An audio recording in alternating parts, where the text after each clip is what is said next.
Hello, lovely people. It's Nicola back in the Stitches and Slapdashery sewing room. I feel like I should be outside really because it's been a gorgeous day today and we are having a couple of days in the high 20s before I think it's finally downturning to teens by the end of the week. So yeah, almost too hot. Especially when you're getting to that fall frame of mind and you want to start pulling out the sweaters, you know? I put my plaid shirt on today, which feels very fallish. I actually sewed this one. I'm really, really proud of this one because I very much challenged myself when I sewed this one. And I even matched up all my plaids perfectly and did the buttonholes on my sewing machine. And I usually avoid things with buttonholes. But yeah, and of course the plaid, when I saw it in the store with the turquoise, had to have it, of course, it's my favorite color. I'm digressing already, and I have literally been talking for 60 seconds. I live in British Columbia in Canada. I'm in the BC interior, in a very beautiful area. It gets very hot in the summer, pretty cold in the winter, but then it is Canada, so what do you expect? I've just been round to my friend Jane's, and as you can probably tell, I'm caffeinated because I am talking 19 to the dozen. She made me a very lovely cup of coffee, and after we'd been chatting for a while, she also made me a cup of Yorkshire tea, which is black and strong, and my tea of choice every morning. A good strong cup of black tea with some soy milk in, of course, not just black tea, but I mean it's black tea in that it's not green or white or red. And yes, it's a good strong cuppa, what you might call builder's tea over in the UK. So what's happened since I last talked to you? Well, let's see. Good news about the laptop. The laptop, I've had an Asus ZenBook since April, and I've been loving it. It's got the trackpad, but it's also got a touch screen. You can fold it back on itself to stand in a kind of tent shape and use it as a tablet, but I haven't done that. But it's got the regular keyboard on, which I really like for typing. If you're typing a lot, it's nice to have a keyboard rather than just doing it with the thumbs on the phone, right? And it was lovely, crisp image. My old laptop was like a snail wading through molasses. And the screen was dull and not very crisp. And yeah, it was old. I bought it for $500 at Walmart years ago. Finally getting away from Apple. I mean, I love Apple, but I wanted a cheap laptop that I could take out with me if necessary to do presentations maybe, or whatever. And so at the time, it did the job. It's so old, it has a DVD tray. I mean, how retro is that? Anyway, this new ZenBook, I have loved it. It's fast. It does everything I want it to do. It has 1 terabyte of storage. Well, last week, it just wouldn't start one morning. And I'm like, oh my God. Is it because I knocked over a glass of water near it and it got a teeny bit of water on the edge? Or is it just because I updated it just before I shut down in the evening and then for some reason in the morning it wasn't happy? I don't know. My youngest son did his best to get the data off it because we thought we were going to have to take it into Best Buy to get a warranty claim on it. And I didn't do it straight away. A couple of days later, I had time to go to Best Buy. And so in the morning, I thought, I'm just going to try switching on one more time. And the screen came on. And I was thinking, miracle, it's okay. But then it said that there was no drive in it. So I guess because my son had messed about with the drive to get all my Microsoft stuff off there, that something wasn't working. So then he had it in his room for a few more days after that. And I just let it go over the weekend, right? It was just like, I'm not thinking about it. I'm too busy with this festival on the weekend. And I managed to limp through the festival and update my spreadsheets with my old laptop. That was slow, but it worked well enough. And then again, the ZenBook was not coming on. Each time my son tried to put the charger cable in, it would shut down. And so we thought, well, if you can't charge it and it has no charge, you can't even do any work on it to maybe restore anything. And so I thought that was it. But then last night, finally picked it up again with a plan to go to Best Buy today. And I tried switching it on. It did nothing. And then my son picked it up and just held the on button down for a bit longer. And the screen came on and it looks fine. He also plugged in the charger cable and it didn't kill it. It actually started charging. And I was so, so grateful. I thought, maybe this is it. Maybe it has sorted itself out and everything's going to be okay. So I used it last night. It was doing everything it should. There was something screwy happening with Microsoft Clipchamp. I think that the latest video I made, come to think of it, the latest video I made, the clips wouldn't have been on my laptop because I did it on my phone editing app. But there were some things where I went into a video that I had edited on Clipchamp and all the clips were missing. And so I managed to restore them for one of those videos by just uploading them again from my phone. But I think just about everything that should be there is there, as far as I know. And so last night I closed it and I was like, please work in the morning, please work in the morning. And it did. So I have been using it again today and I'm just going to keep everything crossed that any issues are now behind me. Because technology is a wonderful thing until it isn't. You know what that's like, right?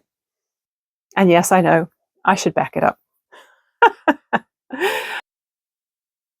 Okay, so that's all the computer updates. So let's see what happened. What else happened last week?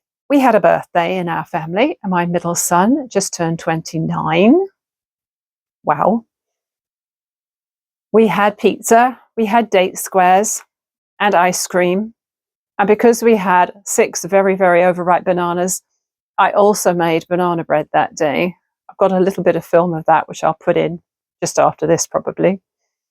So that was yummy. I put one of the banana loaves in the freezer because I thought, don't want to be committed to eating all of this in 24 or 48 hours.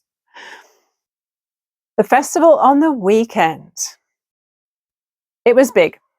We had at least 2,500 people come through. It was awesome. I think that might be the best attended one so far. There's been a few of these now. This is the 4th one. They started before COVID and then continued after COVID. There was a couple of years break there. By necessity. Of course, I wore my pig outfit. I even got my face painted with a snout, which looked very strange because it looked like I had 2 sets of nostrils.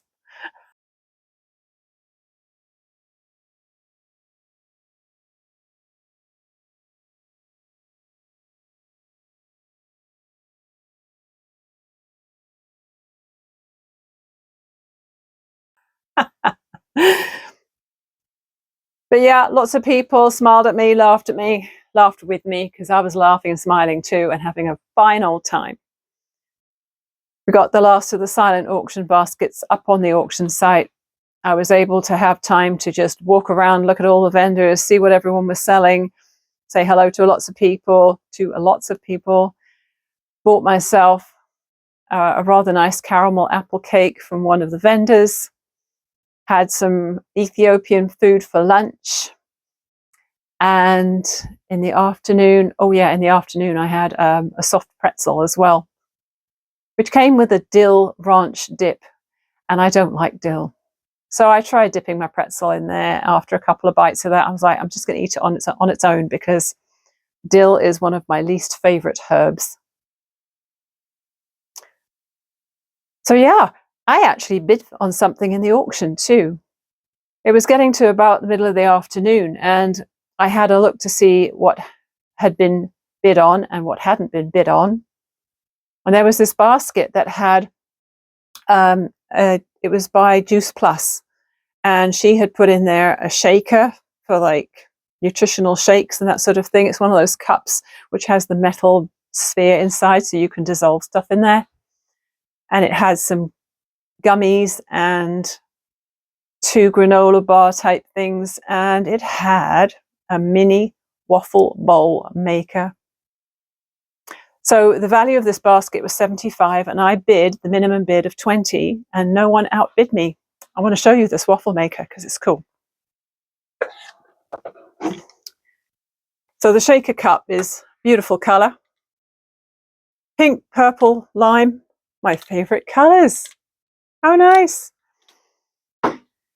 And this is called a Rise waffle bowl maker. It's super cute, as they say. So it just has, it's just like a regular waffle maker maybe from the outside, but when you open it, you'll see that it makes little bowls.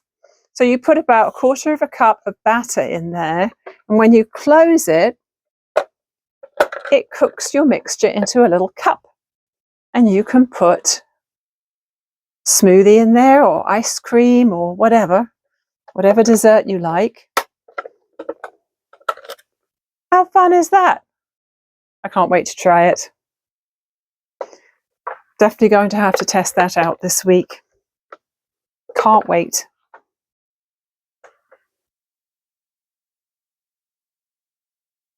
So yes, it all went well. I'm glad that the majority of the work is behind me. I still have baskets piled up on my sewing table. There were, I think, 46 items to bid on in the end. I think we still have half of them because they didn't all get collected on the day. So there's going to be another pickup location next weekend, which I will take them to. And hopefully by the end of next weekend, I will have nothing left to clutter up my sewing room because I want my space back. Of course, there was no crochet over the weekend. I did not have time. On Saturday, I was at the hall from 9 till 5 with the other organisers, and we were marking up the floor so that the vendors would know where to put their tables, and we were making the billboards with the signage and tons of other stuff. On Sunday, I was up at 5 in the morning, and I was at the venue for 6:30 to let in the guy who was cooking and baking for the brunches he was offering.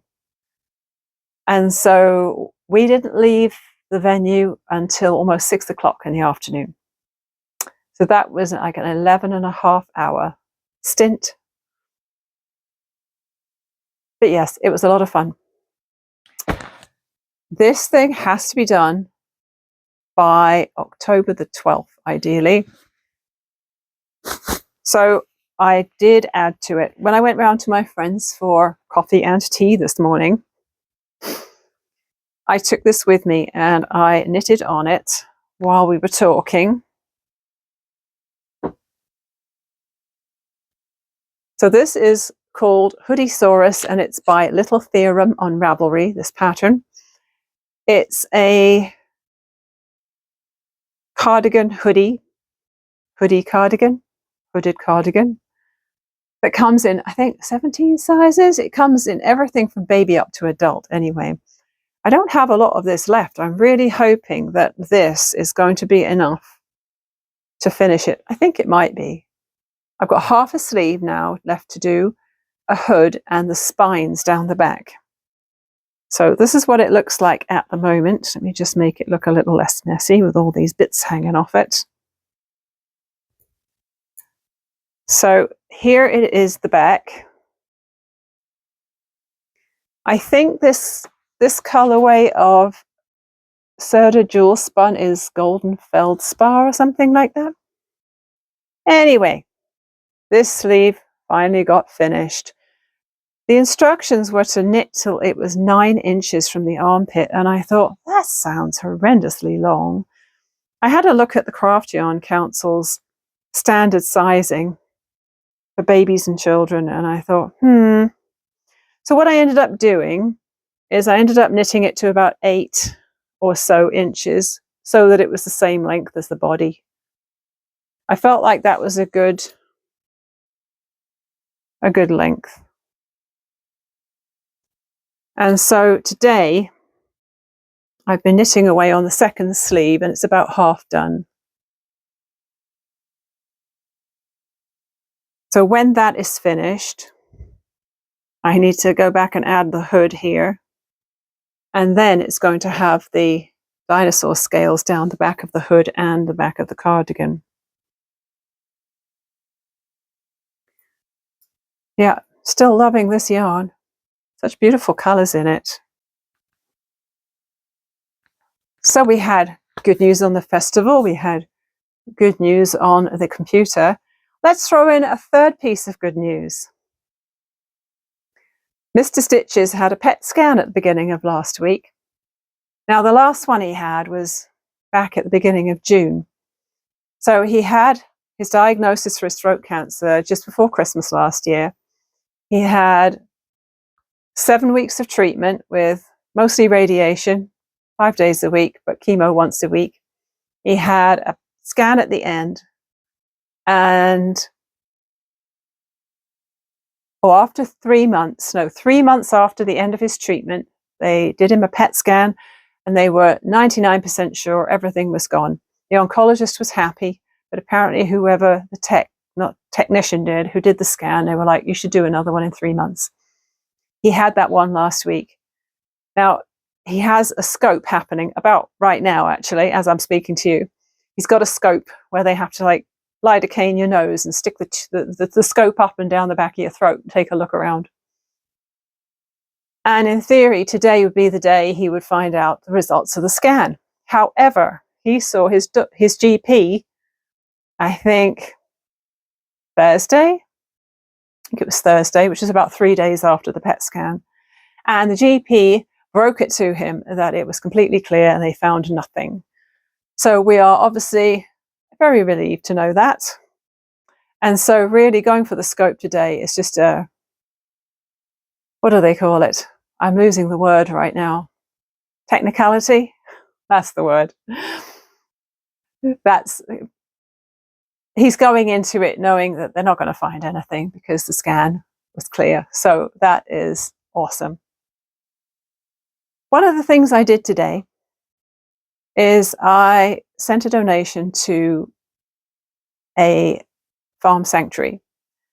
And the reason I'm telling you is that I used my PayPal balance, which was at $45, and I decided that I wanted to help them out because they had some pigs that needed to go to Langley, which is a 4-hour drive, to be neutered. And they're always in need. They're always in need of funds anyway. I mean, farm sanctuaries are always looking for donations because they've got to feed and care for their animals in so many different ways. And they do such an amazing job. But I want you to know that thanks to you guys who have donated to me on Ko-fi, I was able to send this farm sanctuary $45 today. So thank you for that. And I think that's more important than spending it on myself. So that was a fun little extra bit of information. And I want to show you this gift basket that's one of the auction prizes, because these items were made by someone other than me, but of course they are close to my heart because they are crochet. And I'll show you each one because they are so cute. So this lady, Bonnie, she's obviously an avid crocheter. And I saw her on Sunday at the festival, and she donated these items here. So we've got a sweet corn. We have a radish.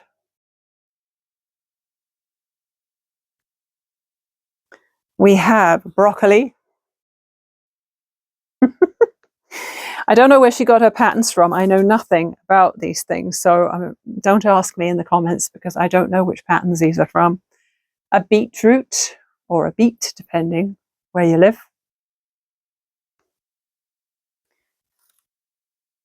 I assume this is a tomato. It's a very, very large one. Must be a beefsteak one.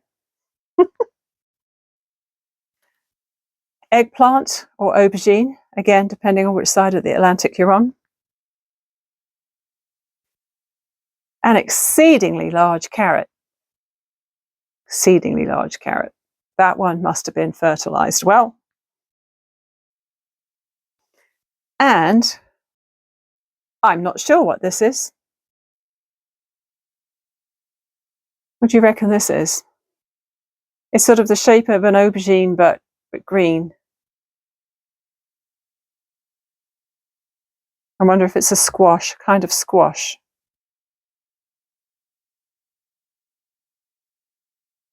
Marrow, maybe. An overgrown zucchini. And of course, the pig. Because of course, the pig and the carrot are our logo. So it definitely makes sense to have a pig and a carrot in there. So that is absolutely brilliant crochet. I probably would have started with one vegetable and then got fed up and not done any more. But she did an amazing job on that.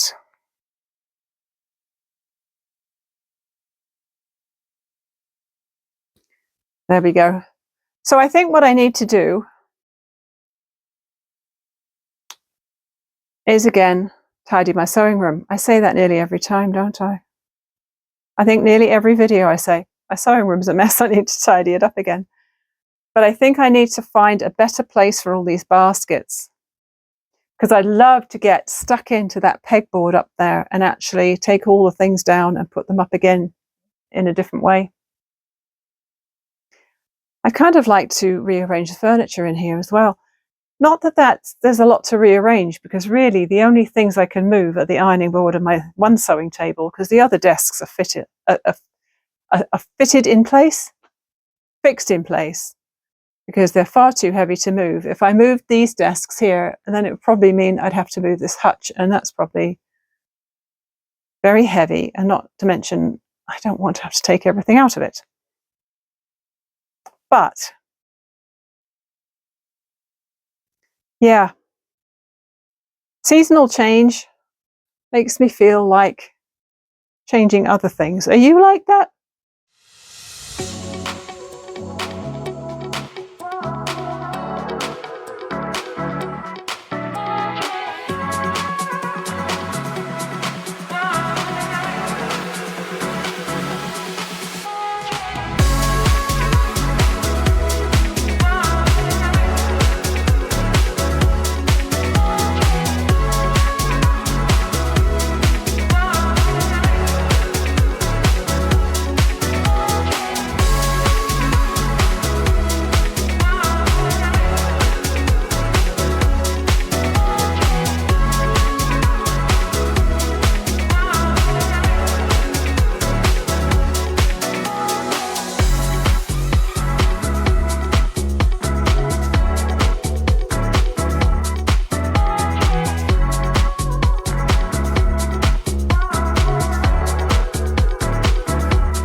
just got interrupted. It was Mr. Sitches phoning and saying he had his scope, and the oncologist was very happy to share the good news, which of course he already knew.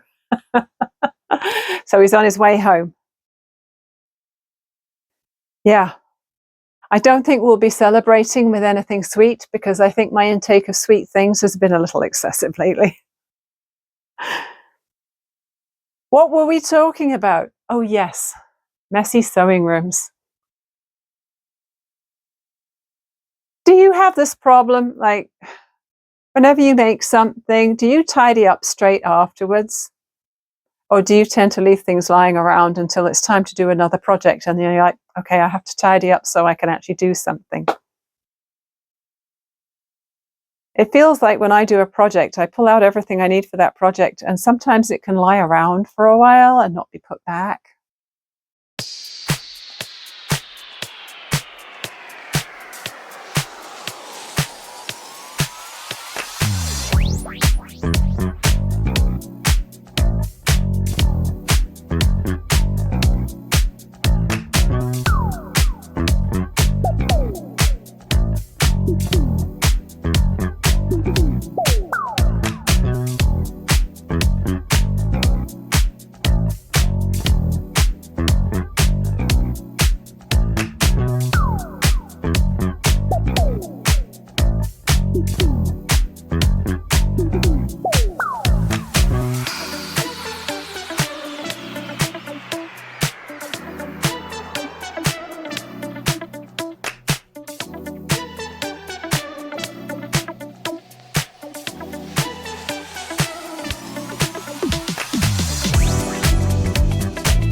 So this looks a lot better. There's still a bunch of bags hanging on the back of my door, but that can't be helped. The shelving is a bit tidier, a bit more organized. I've got my interfacing and batting box there, and then my 2 plastic units, which I will move these threads probably onto the top of there so that they're about the same height, and this one's not too tall. I'm getting in the way of my whiteboard. My table is now under the window and a little more organized. There's always going to be stuff on the windowsill, but that's okay. I've got my dress form and my mannequin. I have some beads in these drawers here, but moving one mannequin out of the way is not going to be a problem. The pegboards are much tidier and more organized. So this is looking a lot better now. I know what I've got in there. It's all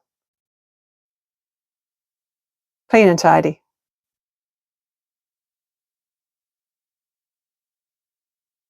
And there's, of course, my cubby with all my yarn in, which I haven't had to touch today because it's already tidy. And we'll ignore the fact that the other quadrant of the room has auction baskets piled on the floor. Remember what I said last time? Happiness is a couch full of yarn. I have my Granny Square Grandma's Knickknacks blanket and my Wayfarer wrap there from way back. And this is the Technicolor Dreamcoat in progress. All the yarn that I have left there. This here is the top edge, so I'm working this way. Currently got 2 balls of yarn attached because I'm going to be doing another bobble row like this. It's going to have the really sort of bright yellowy green as the background, and it's going to have this lavender as the bobbles.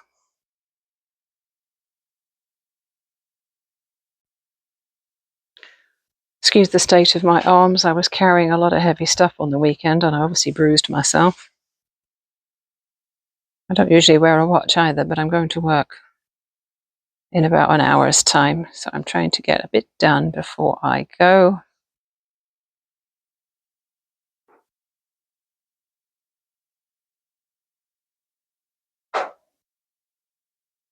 I've made soup already, and I've got a batch of sourdough bread started, thanks to my friend Jane, who gave me some starter. Hoping this experiment works better than some of my previous ones. So the pattern says to do the single crochets between the bobbles in the back loop, which I'm doing. And it says to do the bobbles in the front loop, but I just do them in both loops. On this section, there are 5 single crochet in the back loop between bobbles, and then chain 1, and then I start another bobble. They tend to pop inwards sometimes. They kind of get pushed to the back, so you have to push them out.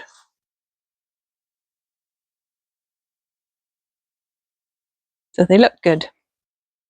And I've got this yellowy green still attached because you do a row of this, then you do a row of this, and then when you go back and do the background color again, you'll work in the front loops here, and then a single crochet in the top of the bobble, and then front loops here. So you won't see this part when you do the return pass.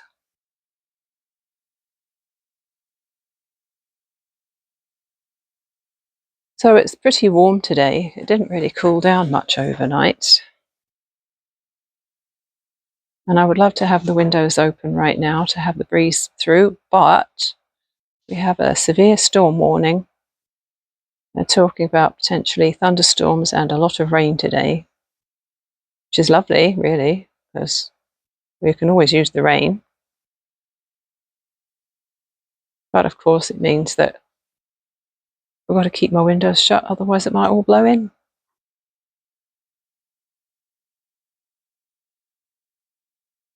I'm really looking forward to getting back in my sewing room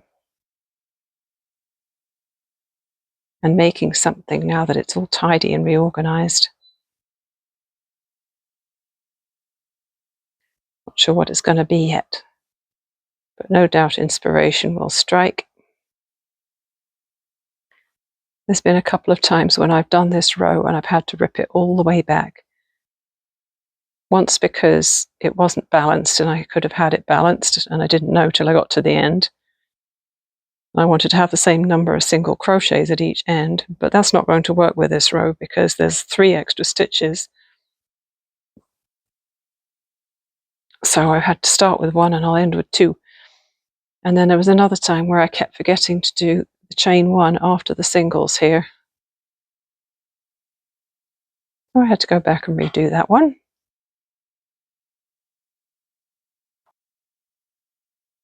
Quite like these bubbles. This part is nice too. The Catherine wheel.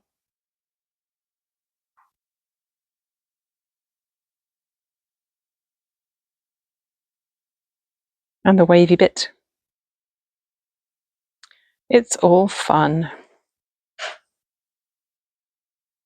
So the bit of footage I got yesterday, tidying up my sewing room, was 50 minutes long. So I speeded it up 10 times. I did actually talk to you while I was doing it, but then I thought, if I've got to pick out the bits that are speaking and then speed up the other bits, it was going to take me hours to edit. So I ended up just speeding up the whole thing and muting it, putting music over it. But I don't think you missed a lot. You're just waffling on about what I was doing and what I was tidying and why I had things and that sort of thing.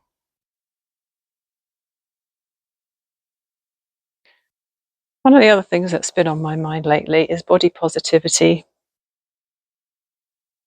I said a couple of vlogs ago that I was listening to this audio book by, what's her name again? I'll have to check it out. It's called The Body is Not an Apology, and it's all about putting aside all the conditioning from a life of comparing yourself to others and thinking you have to be different than what you are and all that sort of thing, and finally loving yourself, basically. And I am doing my best to embrace that. And it's not just about finally loving yourself and being positive about your own body and relaxing your own skin, but also not judging other people and comparing yourself to other people. And I have to say, it's a life changer. I have been making a concerted effort to look at people as they are without saying, she shouldn't be wearing that, she's too big to wear that, or that doesn't look good on her, that doesn't flatter her, or whatever. And just seeing people as people instead of assessing them for how big or small they are, how thin or, yes, shall we say it, fat, or anything like that. And just be more accepting, and at the same time being more accepting of myself. So when I get undressed for the shower, I am not criticizing my body anymore.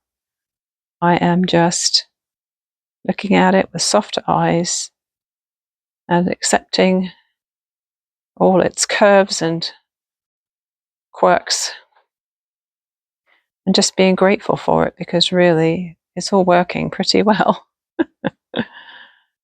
I have a lot to be grateful for.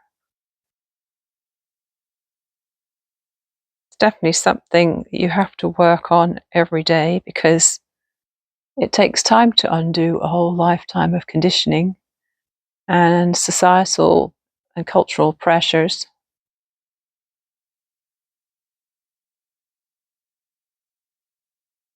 But I'm doing my best.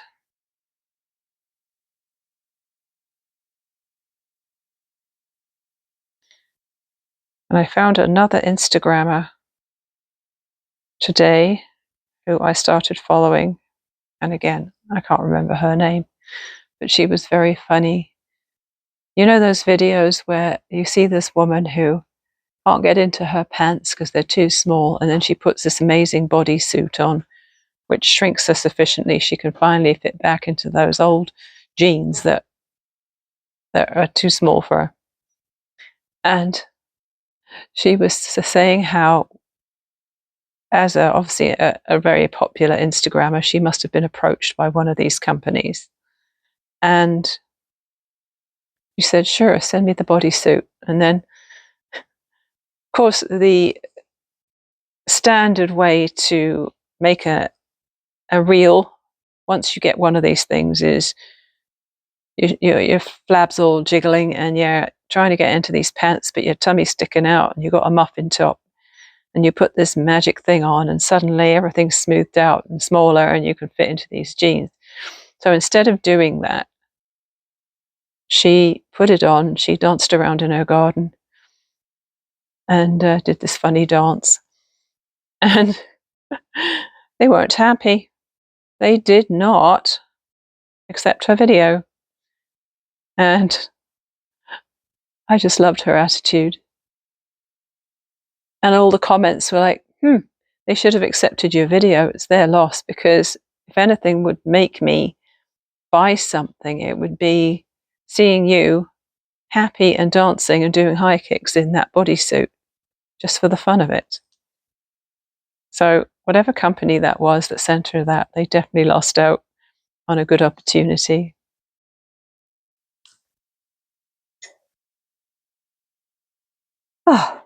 Just finishing my cup of tea before I go and get dressed for work. This is the third time I have attempted to film this segment. The first time I filmed it, I realized I had not checked my face and brushed my teeth first. So I deleted that bit, and then I did it again and forgot to put the mic on. So this is the third time lucky. Obviously my brain is trying to get into work mode, but I'm still at home and I still have to finish this video. I think it's going to be a little long by the time I've finished editing, but I hope you enjoyed it. Hope you were prepared, maybe with a cup of tea or a coffee or something delicious, and maybe a project to work on while I was yakking away. Oh dear. Yeah, I'm really looking forward to it getting a little bit stormy later. I'm hoping it's going to be enough of a storm to be a little dramatic, but not too dramatic, if you know what I mean. Sometimes the power goes out, and that's not fun. Although it would be fun if it happened at the store and we had to close. Honestly, what am I saying? So I hope you enjoyed this video. Please do like, comment, and subscribe. If you want more information about the make-along, which is the Slapdash Color Mal 2024, which is what I was working on just now, that crochet coat, it's under a couple of my videos. It's in the 60s. It might be about blog 65 and 66 maybe. They've got the colorful strata of colors in the thumbnail, and it has the hashtag Slapdash Color Mal right across the front of it. And there's more information about it, and it runs till the end of November, so there's still plenty of time to join in if you want to do something cozy and colorful, either crochet, knitting, or sewing, up to you. So do check that out, and I will see you again very shortly with another update. Thanks for being here. Bye for now.